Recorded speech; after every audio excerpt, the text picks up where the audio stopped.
కేజ్రీవాల్‌కి అన్నా హజారే ఉద్యమ స్ఫూర్తి నుంచి వచ్చినటువంటోడికి సుదీర్ఘకాలం పదవీ అధికారం ఇచ్చారు ప్రజలు. మాటలు లక్షలు చెప్పాడు. వాడు ముఖ్యమంత్రిగా ఉన్నప్పుడు ఏమీ చేయలేకపోయాడు. ఢిల్లీ ట్రాఫిక్ కంట్రోల్ చేస్తానన్నాడు, చేయగలిగాడా? ఢిల్లీ పొల్యూషన్ కంట్రోల్ చేస్తానన్నాడు, చేయగలిగాడా? ఢిల్లీకి మంచినీళ్ళు సక్రమంగా సరఫరా చేస్తానన్నాడు, చేయగలిగాడా? ఢిల్లీ ఎడ్యుకేషన్ బాగు చేస్తానన్నాడు, చేయగలిగాడా? ఏం చేతకాల.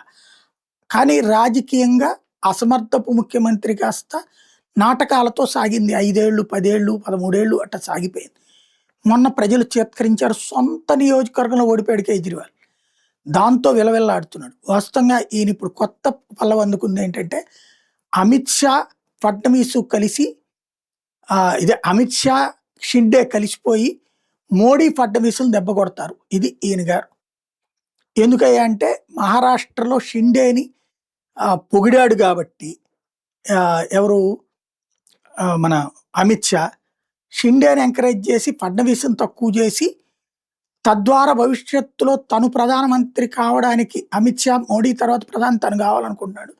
అందుకు అడ్డుపడటానికి ఫడ్నవీస్ ఉంటాడని ఫడ్నవీస్‌ని తొక్కేస్తున్నాడు. ఇది ఏమన్నా విషయం ఉంది అందులో. బీజేపీలో ప్రధానమంత్రులు అవ్వాలంటే దానికి ఒక సిస్టమ్ ఉంది. అది జాగ్రత్తగా చూసిన వాళ్ళందరికీ తెలుస్తుంది.